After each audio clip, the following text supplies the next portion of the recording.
প্রিয় শিক্ষার্থীবৃন্দ, আমাদের আজকের পাঠের বিষয় বাংলা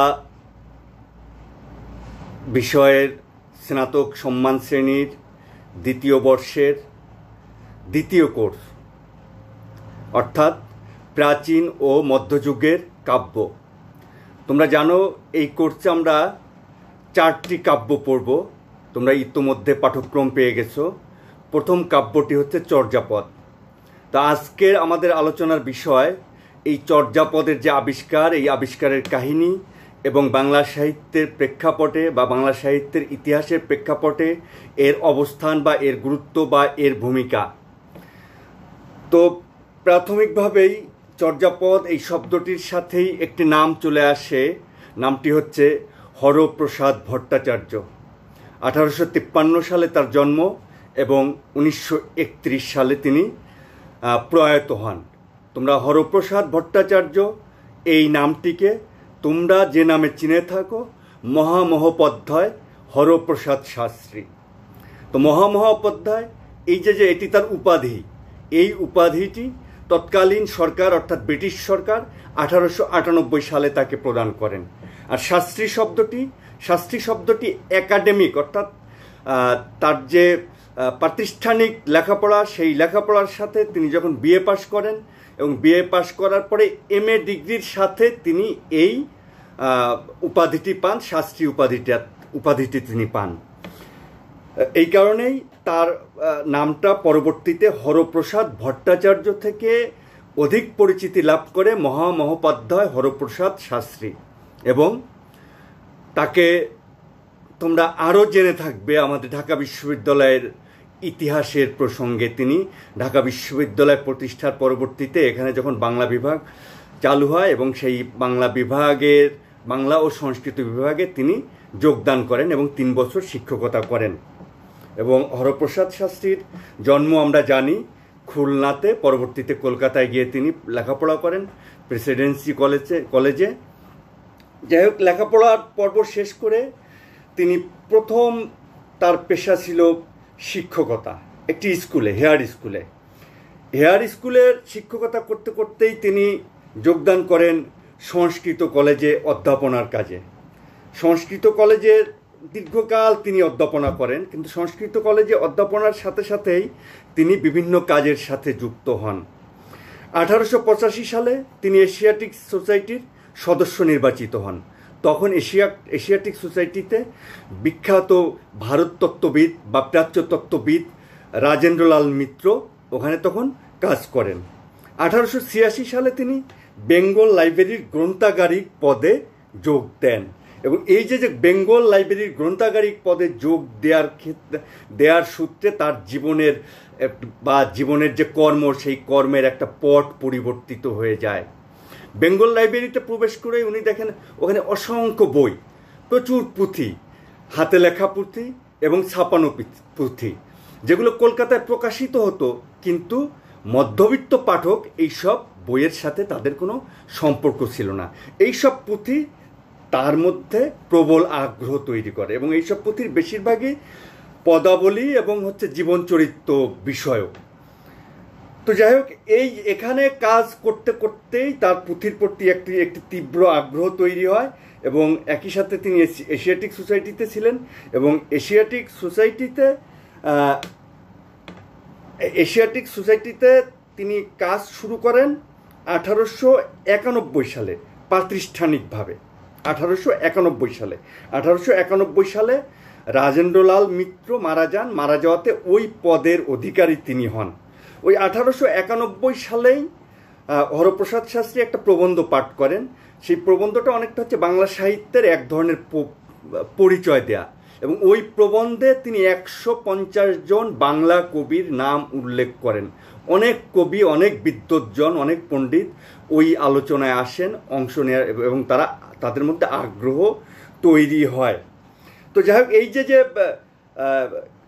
পুঁথি এবং যেই পুঁথিগুলো নিয়ে তিনি এই প্রবন্ধে আলোচনা করেন, যেই বাংলা বইগুলো নিয়ে, সেগুলো সবই ছাপানো ছিল। তার মধ্যে আরও আগ্রহ তৈরি হয় যে তাহলে যদি হাতে লেখা পুঁথি নিয়ে আলোচনা করা যায় তাহলে পণ্ডিতদের আগ্রহ আরও তীব্র হবে। এই সূত্রেই 1891 সালে যখন রাজেন্দ্রলালের মৃত্যু ঘটে এবং ওই পদে তাকে দায়িত্ব দেওয়া হয় হরপ্রসাদ শাস্ত্রীকে, সেই দায়িত্ব পালনের সূত্রে তার কর্মক্ষেত্র বিস্তৃত হয়। কারণ ওখানে তার প্রধান দায়িত্ব ছিল বাংলা, বিহার, আসাম এবং উড়িষ্যা, এই 4টি অঞ্চলের যত পুঁথি আছে, যত গ্রন্থ আছে, এইসব পুঁথি সংগ্রহ করা, সংরক্ষণ করা, প্রয়োজনে প্রকাশ করা। এবং এই সূত্রেই তিনি এই পুঁথি সংগ্রহে ব্যাপক তার মনোযোগ দেন, সময় দেন। এই সময় তার একটা ধারণা ছিল, সেই ধারণাটা হচ্ছে যে ধর্ম ঠাকুর বা ধর্মমঙ্গল কাব্য, যেটি তিনি বেঙ্গল লাইব্রেরিতে চাকরি করার সূত্রে যেই সাহিত্যের সাথে তিনি পরিচিত হন, তার ধারণা তৈরি হয় ধর্ম ঠাকুর হচ্ছেন বৌদ্ধ ধর্মের অনেকটা শেষ পাদের, শেষ সময়ের একজন প্রতিনিধি, যেখানে অন্তজ শ্রেণীর, সাধারণ শ্রেণীর মানুষরা এই ধর্ম ঠাকুরের বা ধর্ম পূজার বা ধর্ম ঠাকুরের পূজায় সম্পৃক্ত হয়েছিলেন বা এই ধর্মের আদর্শ অনুসরণ করেছিলেন, এবং সেটি নিয়েই হচ্ছে ধর্মমঙ্গল কাব্য। এইরকম একটা ধারণা তার তৈরি হয়। এই কারণেই এশিয়াটিক সোসাইটিতে আসার পরে উনি ব্যাপকভাবে, বিশেষভাবে গুরুত্ব দেন ধর্ম ঠাকুর বা ধর্মমঙ্গল সংক্রান্ত কাব্য সংগ্রহের দিকে। এবং এই ক্ষেত্রে তিনি তার সাথে যারা সহযোগী ছিলেন এই 4টি অঞ্চলে, তাদেরকে তিনি বিভিন্ন ধর্ম মন্দিরে যাওয়ারও নির্দেশনা দেন। এবং তোমরা জেনে থাকবে যে বিখ্যাত দীনেশচন্দ্র সেন এই সময়ে হরপ্রসাদ শাস্ত্রী দীনেশচন্দ্র সেনকে তার এই পুঁথি সংগ্রহের কাজের সাথে সংযুক্ত করে নেন। দীনেশচন্দ্র সেন তখন কুমিল্লা স্কুলের হেডমাস্টার ছিলেন, স্কুলের শিক্ষকতা ছিল তার পেশা। তো যাই হোক, এই যে প্রক্রিয়া শুরু হলো পুঁথি সংগ্রহের, এই সময় বিখ্যাত 2টা পুঁথি অর্থাৎ ধর্মমঙ্গল সংক্রান্ত, একটি হচ্ছে মানিক গাঙ্গুলির ধর্মমঙ্গল এবং আরেকটি হচ্ছে রামাই পণ্ডিতের শূন্য পুরাণ। তো এই অল্প সময়ের মধ্যে, খুব অল্প সময়ের মধ্যে এশিয়াটিক সোসাইটির দায়িত্ব পাওয়ার পরে 5 গ্রন্থ বা পুঁথি তিনি সংগ্রহ করেন এবং সেগুলো এশিয়াটিক সোসাইটিতে তিনি জমা দেন। এবং এই সময় এই রামাই পণ্ডিতের শূন্য পুরাণ এবং ধর্মমঙ্গল এই জাতীয় প্রচুর কাব্য পাঠ করে তিনি ধর্মমঙ্গল কাব্য এবং ধর্ম ঠাকুর এই বিষয়ে একটি প্রবন্ধ পাঠ করেন এবং সেই প্রবন্ধে তিনি ব্যক্ত করার চেষ্টা করেন যে ধর্ম ঠাকুরই হচ্ছে বৌদ্ধ ধর্মের বিকাশের শেষ পর্যায়ের প্রতিনিধি। এটা নিয়ে একটা বিরূপ প্রতিক্রিয়া তৈরি হয় তখনকার বিদ্বৎ সমাজে বা তখনকার পণ্ডিত সমাজে। সাধারণ মানুষ এইভাবে বৌদ্ধ ধর্মের সাথে সংযুক্ত, এটা সবাই মানতেও পারেন না। যাই হোক, এইরকম সময়ে 1897-98 সালে তিনি নেপালে যান, কারণ বৌদ্ধ ধর্মের একটা খুব গুরুত্বপূর্ণ জায়গা হচ্ছে নেপাল বা নেপাল রাজদরবার। ওখানে বৌদ্ধ ধর্মের ব্যাপক চর্চা হওয়ার কারণে তিনি ওখানে যান এবং সেই রাজদরবারে গিয়ে তিনি এইসব গ্রন্থ, এইসব পুঁথি সংগ্রহ করার একটা প্রচেষ্টা চালান। এবং এই প্রথমবারে অর্থাৎ 1897-98-তে তিনি 2বার যান। এই 2বারে তিনি প্রধানত 3টি পুঁথি নিয়ে আসেন সেখান থেকে। একটি ডাকার্ণব, তোমরা এর নাম জানো, একটি হচ্ছে সুভাষিত সংগ্রহ এবং একটি হচ্ছে দোহাকোষ পঞ্জিকা। তো সুভাষিত সংগ্রহ এবং দোহাকোষ পঞ্জিকা এই গ্রন্থ দুটি বা এই পাণ্ডুলিপি দুটি প্রফেসর রেন্ডল তার কাছ থেকে নিয়ে নেন এবং রেন্ডল এগুলো নিয়ে কাজ করেন। শাস্ত্রী মহাশয়ের কাছে শুধুমাত্র ডাকার্ণব থেকে যায়, কিন্তু তিনি এই যে একটি সময় পার করেন এবং এইসব পুঁথি পান এবং এই ডাকার্ণব, দোহাকোষ এর ভিত্তিতে তিনি আরেকটি প্রবন্ধ পাঠ করেন এবং সেই প্রবন্ধের নাম হচ্ছে Discovery of living Buddhism in Bengal. এখানে তিনি ওই পূর্বে যে প্রবন্ধটি পাঠ করেছিলেন, ধর্ম ঠাকুরকে প্রতিষ্ঠা করা বুদ্ধিজমের শেষ প্রতিনিধি হিসেবে, এটিকে তিনি প্রমাণসহ মতামতসহ দাঁড় করানোর চেষ্টা করেন। যা হোক, এই বিষয়ে তার প্রবল আগ্রহ থেকেই যায় এবং তিনি এই ধারাবাহিকতাই 1907 সালে পুনরায় নেপালে যান এবং পুনরায় নেপালে গিয়ে তিনি বেশ কিছু গ্রন্থ নিয়ে আসেন। ওখান থেকে নেপালের রাজদরবারের যে পুঁথিশালা, সেখান থেকে কপি করে বা সেখান থেকে ধার করে নিয়ে আসেন এবং এর সাথে তিনি ওই পুঁথিশালার একজন কর্মকর্তার সাথে তার একটা ঘনিষ্ঠ যোগাযোগ থাকায় ঘনিষ্ঠতা তৈরি হওয়ার ফলে তাকে কয়েকটি পাণ্ডুলিপি তিনি উপহার দেন। তো এসব নিয়ে তিনি প্রধানত 3টি কাব্য নিয়ে আসেন, যার একটির নাম হচ্ছে চর্যাচর্য বিনিশ্চয়। এগুলো মূলত গান এবং এর সাথে সংস্কৃত টিকা ছিল। আমরা চর্যাপদ হিসেবে যে কাব্যটিকে জানি সেটি মূলত এই অংশই। এর সাথে স্বররূহ ব্রজের দোহাকোষ, স্বররূহ ব্রজ, এই স্বররূহ ব্রজকে আমরা পরবর্তীতে বলি সরহ ব্রজ, এবং সরহ ব্রজকে আমরা পরবর্তীকালে সরোজ ব্রজ হিসেবেই চিহ্নিত করি। তো তার দোহাকোষে প্রায় 100টির মতো গীতি ছিল এবং এর সাথে কৃষ্ণাচার্যের দোহাকোষ, এখানে প্রায় 33টির মতো কবিতা ছিল। তো এই 3টি গ্রন্থ তিনি 1907 সালে নিয়ে আসেন এবং এই 1907 সালে নিয়ে আসা 3টি গ্রন্থ এবং 1997-98 সালের যে ডাকার্ণব, এই 4টিকে নিয়ে তিনি 1907 সাল থেকে গবেষণা শুরু করেন এবং এর উপরে তার জীবনের একটা ব্যাপক সময় এখানে তিনি ব্যয় করেন। অনেকে এই গ্রন্থগুলো সম্পর্কে জানেন, তারা শাস্ত্রী মহাশয়ের কাছে চান এবং এগুলো তারা প্রকাশ করতে চান, অতি আগ্রহ দেখান, তাকে নানান রকম সমালোচনা করেন, এগুলো তিনি ধরে আঁকড়ে আছেন। কিন্তু হরপ্রসাদ শাস্ত্রী বুঝেছিলেন এমন এক ধরনের পুঁথি, কারণ এগুলো তিনি যখন নিয়ে আসেন তিনি খেয়াল করেন এগুলো ভাষা নূতন, এগুলো বাংলাও না, এগুলো সংস্কৃতও না, এগুলো নিয়ে গবেষণা হওয়া দরকার। এই কারণে তিনি দীর্ঘ গবেষণা করেন এবং দীর্ঘ গবেষণা করে এর অন্তর্গত যে রহস্য, এর যে ভাষাগত দিক, এইসব গবেষণা করার ফলে তিনি যখন কিছু কিছু বিষয়ে নিশ্চিত হন, তখনই 1916 সালে তিনি এই 4টি পাণ্ডুলিপিকে একসাথে বঙ্গীয় সাহিত্য পরিষদ থেকে প্রকাশ করেন এবং তখন তিনি বঙ্গীয় সাহিত্য পরিষদের সভাপতি। তো যাই হোক, এই 4টি গ্রন্থ অর্থাৎ চর্যাচর্য বিনিশ্চয়, তারপরে সরোজ ব্রজের দোহাকোষ, কৃষ্ণাচার্যের দোহাকোষ এবং ডাকার্ণব, এই 4টিকে একসাথে তিনি প্রকাশ করেন এবং এর নাম দেন 1000 বছরের পুরানো বাংলা ভাষায় বৌদ্ধ গান ও দোহা। তার ধারণা ছিল এগুলো সবই বাংলা ভাষা, যদিও পরবর্তী গবেষণায় নিশ্চিত হই আমরা যে চর্যাচর্য বিনিশ্চয় এটি ছাড়া বাকিগুলো আসলে বাংলা ভাষার নয়। তো বঙ্গীয় সাহিত্য পরিষদ থেকে 1916 সালে এই গ্রন্থটি প্রকাশিত হয় এবং এর একটা ব্যাপক প্রভাব বাঙালি সমাজে পড়ে, আমরা যেটি দেখি বিশেষ করে বাংলা সাহিত্যের ইতিহাসে। প্রসঙ্গক্রমে আমি বলে রাখি, এই গ্রন্থটি, এই যে 1000 বছরের পুরানো বাংলা ভাষায় বৌদ্ধ গান ও দোহা, এই গ্রন্থ প্রকাশের খরচ বহন করেন লালগোলার রাজা যোগীন্দ্র নারায়ণ রায়। ব্যাপক একটা খরচ ছিল, প্রচুর ছবি ছিল এর মধ্যে, যে তালপাতার বা যে পুঁথি ছিল, পুঁথির চিত্র এর সাথে যুক্ত করা হয় এবং খুব ভালো কাগজে এই গ্রন্থ প্রকাশ করা হয়।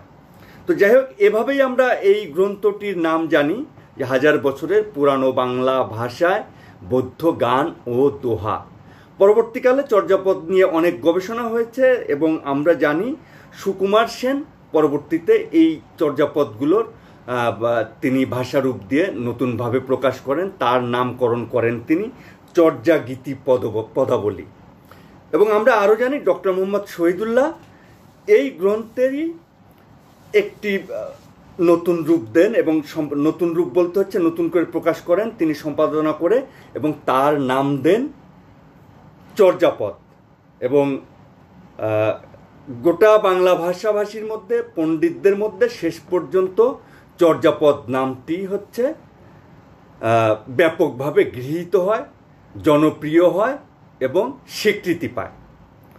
তো যাই হোক, চর্যাপদ নিয়ে, এই যে চর্যাপদ যে আবিষ্কার করলেন হরপ্রসাদ শাস্ত্রী, আমরা যেই কথাগুলো বললাম অতি সংক্ষিপ্ত আকারে, তো এই যে আবিষ্কার এবং এই আবিষ্কারের সাথে বাংলা সাহিত্যের একটি সম্পর্ক আছে। বাংলা সাহিত্যের বলতে আমরা যেহেতু চর্যাপদকে আমরা বাংলা সাহিত্যের প্রাচীন সম্পদ বলছি, এর সেই সব দিক আমরা পরবর্তী ক্লাসগুলোতে আলোচনা করব।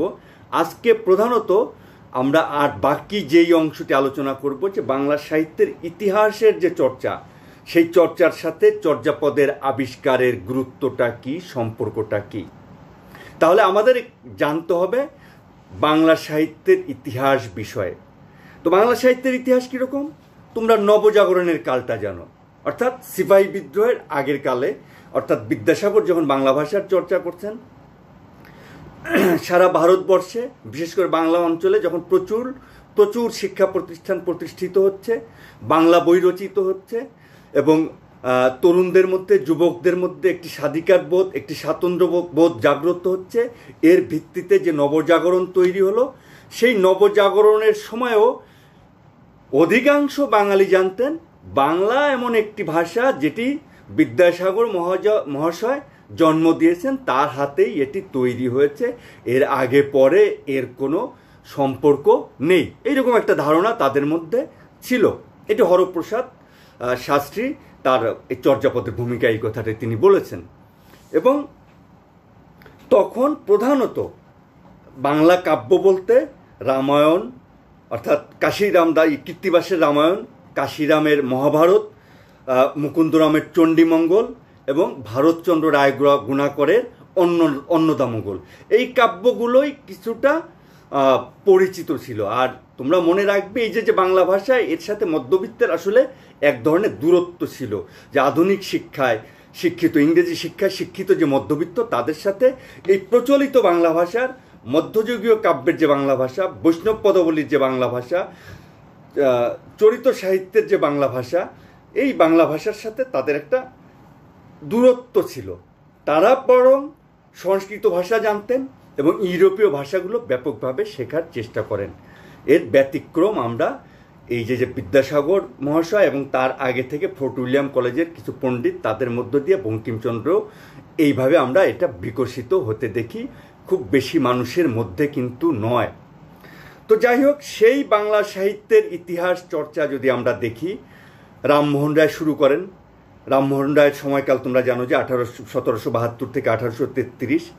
রামমোহনের সাথে সাথে গৌরীশঙ্কর ভট্টাচার্য নামক এক ভদ্রলোক, যাকে গুড়গুড়ে ভট্টাচার্য নামে তিনি পরিচিত ছিলেন, এরা বাংলা সাহিত্যের ইতিহাস চর্চার একটা সূচনা করেন।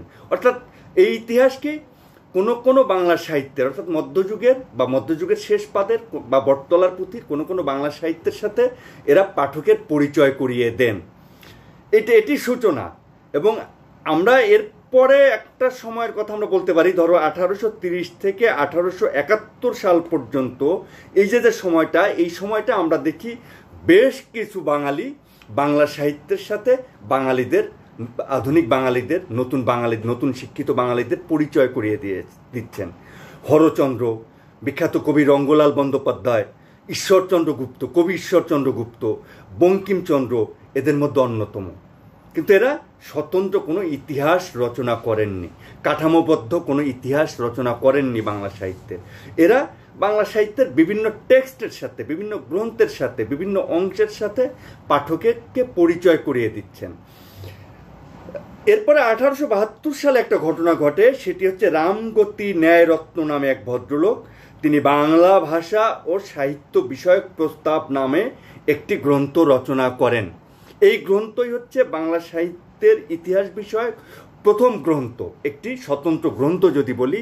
এবং এটিও হচ্ছে কিছু কবির পরিচয়, কিছু কাব্যের পরিচয়। এবং এটিতে একটি ঘটনার সূত্রপাত ঘটে, সেটি হচ্ছে যে আদি মধ্য অন্ত সমন্বিত একটি কাঠামো এই ইতিহাস গ্রন্থের মধ্যে দেখা যায়।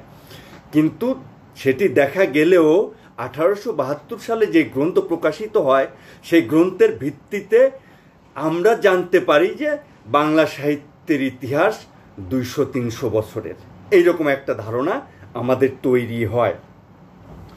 এবং এরপরে এই ইতিহাস চর্চা আমরা পরবর্তীকালে হরপ্রসাদ শাস্ত্রীর মধ্যেই দেখতে পাই। এবং তিনি প্রধানত, অর্থাৎ একটি প্রতিষ্ঠানের মাধ্যমে বক্তৃতা দিয়ে এই তার মনোভাব ব্যক্ত করেন, যেগুলো আমরা একটু আগে তার কথা বলতে গিয়ে তোমাদেরকে বলেছি। যে বেঙ্গল একাডেমি অব লিটারেচার, এরকম একটা প্রতিষ্ঠান 1893 সালে প্রতিষ্ঠিত হয়। এবং 1894 সালে এই প্রতিষ্ঠানটি রূপান্তরিত হয়ে বঙ্গীয় সাহিত্য পরিষদ নাম ধারণ করে। এই প্রতিষ্ঠানের সূত্রে বিভিন্ন বক্তৃতায়, প্রবন্ধে হরপ্রসাদ শাস্ত্রী বাংলা সাহিত্যের বিভিন্ন গ্রন্থের সাথে, যে আমরা যেটি বললাম 150টি গ্রন্থের সাথে তিনি পরিচয় করিয়ে দেন, এরকম তিনি পরিচয় করিয়ে দেন। অর্থাৎ এটি ইতিহাস চর্চার, বাংলা সাহিত্যের ইতিহাস চর্চার আরেকটি সংযোগ। এরপরে আমরা পাই দীনেশচন্দ্র সেন, যার কথা তোমাদের বলেছি। দীনেশচন্দ্র সেন 1896 সালে একটি নূতন গ্রন্থ রচনা করেন, সম্পূর্ণ ইতিহাস গ্রন্থ, বাংলা সাহিত্যের ইতিহাস গ্রন্থ, যেটির নাম হচ্ছে বঙ্গভাষা ও সাহিত্য। এটি রচিত হয় 1896 সালে। তো তখনও পর্যন্ত দীনেশচন্দ্র সেনের বই, এই যে ইতিহাস গ্রন্থ, এর মধ্য দিয়েও আমরা যেটা বুঝতে পারি যে বাংলা সাহিত্যের যে গৌরব, বাংলা সাহিত্যের যে ঐতিহ্য, সেটি খুব বেশি দিনের নয়। মুসলমানরা ভারতবর্ষ বা বাংলা অধিকার করার বেশ পরের সময় থেকে, অর্থাৎ চৈতন্যদেবের সময়কাল থেকে বা তার কিছু আগে থেকে বাংলা সাহিত্যের যাত্রা শুরু হয়েছে। এবং এরপরে বাংলা সাহিত্য নিয়ে অনেকে এইভাবে বিচ্ছিন্নভাবে বা এই সময়টুকু ধরে, এর চেয়ে পিছনের দিকে তাদের আর যাওয়ার সুযোগ ছিল না, ওইভাবে আর সাহিত্যের চর্চা হয়নি। এরপরে অর্থাৎ দীনেশচন্দ্র সেনের পরে আমরা বাংলা সাহিত্যের ইতিহাস চর্চায় সবচেয়ে গুরুত্বপূর্ণ ব্যক্তি যাকে পাই, তিনি হচ্ছেন সুকুমার সেন। তার গ্রন্থ প্রকাশিত হয় 1939 সালে। 1939 সালে বাংলা সাহিত্যের কথা, বাংলা সাহিত্যের ইতিহাস ইত্যাদি নামে প্রাথমিকভাবে, এবং তোমরা জানো এর পরবর্তীতে বাংলা সাহিত্যের 5 খণ্ড ইতিহাস গ্রন্থ তিনি রচনা করেন। তাহলে বাংলা সাহিত্যের ইতিহাস সম্পর্কে আমাদের ধারণা ছিল যে এর সময়কাল খুব কম, 200-300 বছরের। এই যে ধারণা, এই ধারণাকে ভেঙে দেয় হচ্ছে চর্যাপদের আবিষ্কার। 1916 সালে যখন চর্যাপদের আবিষ্কার হয়, এবং চর্যাপদের আবিষ্কার হওয়ার পরে এই গ্রন্থ নিয়ে যখন পণ্ডিতদের মধ্যে গবেষণা হয়, এর সময়কাল নিয়ে, এর সাহিত্যমূল্য নিয়ে, এর ধর্মতত্ত্ব নিয়ে, এর সামাজিক প্রেক্ষাপট নিয়ে ব্যাপক গবেষণার ফলে একসময় নিশ্চিত হওয়া যায় এই গ্রন্থ বাংলা ভাষার। এবং এই গ্রন্থের যে কাগজ, এর পুঁথি, এর যে ভাষা, এর যে শব্দের যে ব্যবহার, এর যে সমাজ, এর যে প্রকৃতি, এগুলোর মধ্য দিয়ে বিভিন্ন পণ্ডিত, অর্থাৎ সুনীতি কুমার চট্টোপাধ্যায়, ডক্টর মোহাম্মদ শহীদুল্লাহ, সুকুমার সেন, হরপ্রসাদ শাস্ত্রী, এইরকম অনেক পণ্ডিত মতামত দেন। এবং এর মধ্যে ডক্টর মোহাম্মদ শহীদুল্লাহ বলার চেষ্টা করেন যে এটি হচ্ছে 750 থেকে 1200-র মধ্যে রচিত। কেউ কেউ মনে করেন 8ম শতাব্দীর। এইভাবে একটি বিতর্ক আছে। কিন্তু এই গ্রন্থের মধ্য দিয়ে বাংলা সাহিত্যের ইতিহাস একটি ক্ষুদ্র থেকে বৃহৎ পরিসরে বিস্তৃত হয়। অর্থাৎ 200-300 বছর থেকে এটি 1000 বছরে বিস্তৃত হয়। তাহলে বাংলা সাহিত্যের ইতিহাসের প্রেক্ষাপটে চর্যাপদ বাংলা সাহিত্যের গৌরবকে, বাংলা সাহিত্যের প্রাচীনত্বকে, বাংলা সাহিত্যের বয়সকে অনেক বাড়িয়ে দেয়। অর্থাৎ চর্যাপদ আবিষ্কার না হলে আমরা কখনো জানতেই পারতাম না যে আমার যে ভাষা, আমার যে সংস্কৃতি, আমার যে ইতিহাস, তার দালিলিক, তার লৈখিক যে ইতিহাস, সেটি 1000 বছরেরও অধিক। তাহলে এতে একটি জাতির গর্ব, একটি জাতির কীর্তি, একটি জাতির ইতিহাস অনেক বেশি দীর্ঘ হয়েছে, অনেক বেশি গৌরবের হয়েছে। সেই সূত্রে হরপ্রসাদ শাস্ত্রীর চর্যাপদ আবিষ্কারের গুরুত্বপূর্ণ ভূমিকা গোটা বাংলা সাহিত্যে স্বীকৃত হয়, এবং এর পরবর্তীতে এটি নিয়ে ব্যাপক গবেষণা হয়। যাই হোক, এই গ্রন্থ আমরা আমাদের এই কোর্সের যে 4টি কাব্য আছে, তার মধ্যে এটি আমরা প্রথমে আলোচনা করব। এর কাব্যতত্ত্ব, এর ধর্মীয় দিক, এর কাব্য মূল্য, এর যে সামাজিক প্রেক্ষাপট, এইসব বিষয় নিয়ে আমরা আলোচনা করব। এবং প্রচুর বই আছে, বিভিন্নজন এইসব বই সম্পাদনা করেছেন। সর্বশেষ অতীন্দ্র মজুমদার নামে একজন কবি, তিনি এই গ্রন্থের আধুনিক বাংলা রূপান্তর করেছেন। তোমরা ডক্টর মোহাম্মদ শহীদুল্লাহর বই পাবে, হরপ্রসাদ শাস্ত্রীর বই, সেই পুরানো বইটি পবিত্র সরকারের ভূমিকায় বঙ্গীয় সাহিত্য পরিষদ থেকে বের হওয়া সেই বইটিও পাবে। প্রচুর বই তোমরা পাবে, এমনকি তোমরা অনলাইনে এর পিডিএফও পাবে। এই কারণে তোমরা যেভাবেই পারো এটি সংগ্রহ করে যতটা সম্ভব তোমরা এর সাথে পরিচিত হয়ে আসবে। পরবর্তী ক্লাস থেকে আমরা ধারাবাহিকভাবে এর বিষয়, এর ভাষা, এবং সমস্ত দিক নিয়ে আমরা কয়েকটি ক্লাসে চর্যাপদের সাথে আমরা পরিচিত হওয়ার চেষ্টা করব। আমাদের প্রাচীন গৌরবের সাথে আমরা যুক্ত হব, আমাদের প্রাচীন যে অহংকার, সেই অহংকারের সাথে পরিচিত হব। তো আজকে এই পর্যন্তই তোমাদের সাথে, পরবর্তী ক্লাসে দেখা হবে। সবাই ভালো থেকো।